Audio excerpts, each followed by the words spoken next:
معزز مہمانوں سے میں تعارف کرواتی ہوں. ہمارے ساتھ موجود ہیں جس پروگرام میں آج ایئر مارشل ریٹائرڈ شاہد لطیف صاحب, اور اب سے کچھ دیر کے بعد ہمیں جوائن کریں گے جنرل ریٹائرڈ غلام مصطفیٰ صاحب بھی. شاہد لطیف صاحب, آپ کی طرف آنا چاہوں گی, بہت شکریہ جوائن کرنے کے لیے. اگر ہم بھارتی حکومت کی بات کریں شاہد لطیف صاحب, اپنے اندر ہی رہنے والے جو 20 کروڑ مسلمان ہیں ان کے خلاف ہے وہ. اب کیا مودی یہ رسک لے سکتا ہے کہ بھارت ٹکڑے ٹکڑے ہو جائے؟ کیونکہ جب لوگ احتجاج کرنے پر آ جاتے ہیں, جب ظلم کا سلسلہ اتنا بڑھ جاتا ہے شاہد لطیف صاحب, تو مجھے تو نظر آتا ہے کہ بہت سے پاکستان نکلیں گے ہندوستان کا سینہ چیر کر.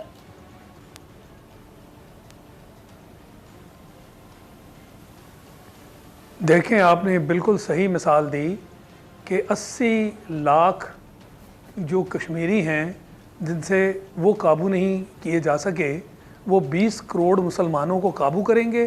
وہ جو مرضی کر لیں, قربانیاں وہ دیتے آئے ہیں, دے رہے ہیں اور دیتے رہیں گے. کشمیر کا مسئلہ آپ دیکھ لیجئے, جس کو مودی جو ہے دنیا کی آنکھوں میں دھول جھونک کر کہتا ہے کہ یہ دہشت گردی ہے. وہ خاص کر ان کا وہ جو نوجوان لیڈر برہان وانی, اس کی شہادت کے بعد کشمیری سڑکوں پہ نکل آئے اور وہ اپنی جانیں جو ہیں ہتھیلی پر رکھ کر آج میدان میں نکل آئے ہیں. انہیں اب جانوں کی پرواہ نہیں ہے. مسلمانوں کو جانوں کی پرواہ نہیں ہوتی. اگر طریقہ اور ان کا کاز سچ اور حق پر ہو تو انہیں جان دیتے ہوئے کوئی گھبراہٹ محسوس نہیں ہوتی, کیونکہ اس کا نذرانہ شہادت کا وہ ہم سب جانتے ہیں. اللہ پاک کے ہاں اس کا اجر کیا ہے وہ ہم سب مسلمان جانتے ہیں, اور وہ ہندوؤں میں دور دور تک نہیں ہے. ان کی جان ان کے لیے ہر چیز ہے. مسلمانوں کے لیے جان ہر چیز نہیں ہے, وہ ان کا ایمان ہے. اور ان کا حق پہ کھڑے ہونا, اللہ کے راستے میں ڈٹ جانا, اور خاص کر جو ہندوؤں کے خلاف جو ہم کرتے ہیں وہ بالکل اسی چیز کی نشاندہی ہے. لہٰذا یہ جہاد جو ہے ان کے لیے یہ بڑھ چڑھ کر اس میں حصہ لینا, یہ ان کے ایمان کا ایک حصہ ہے, یہ ان کے ایمان کا ایک بہت اہم پہلو ہے. تو لہٰذا یہ ان کی بھول ہے جب وہ نمبرز کاؤنٹ کرتے ہیں. ادھر سے شروع ہو جائیں اور پھر 1965 کی جنگ دیکھ لیں, وہ ان کے ساتھ کیا ہوا, اور پھر جو 27 فروری کو ہوا وہ بھی انہوں نے بھی دیکھا, دنیا نے بھی دیکھا. اور یہ خفت مٹانے کے لیے کبھی مودی کوئی وہ آج بھی اپنی جگہ موجود ہے.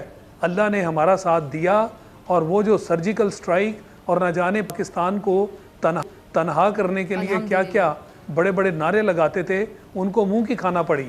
اب چونکہ وہ کام ان سے نہیں ہو سک رہا, پھر انہوں نے آگے یہ امریکہ کی جو پشت پناہی تھی اس میں ان سے وعدہ کیا گیا کہ جی جو افغانستان کا معاملہ ہے اس میں ان کو کلیدی کردار ادا کرنا ہوگا, اور بہت بڑا کردار ان کے حوالے کیا جائے گا.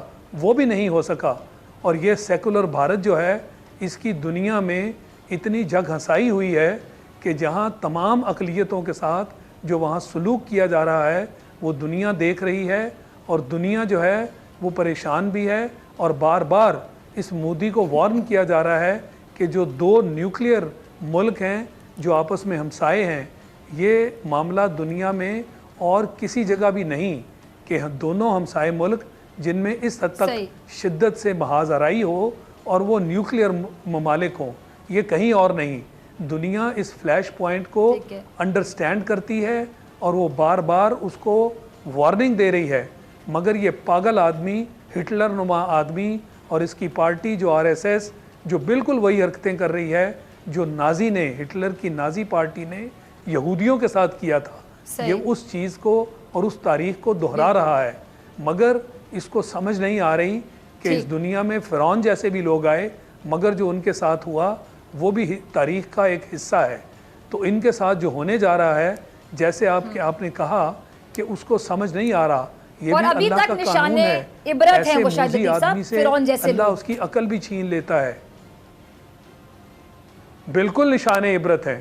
تو ایسے لوگوں کے بارے میں تو ہمارا ایمان ہے نا کہ اللہ ان سے ان کی عقل بھی چھین لیتا ہے, ان کی نظر بھی چھین لیتا ہے, ان کے سننے کی قوت بھی چھین لیتا ہے. وہ ساری قوتیں اللہ چھین لیتا ہے.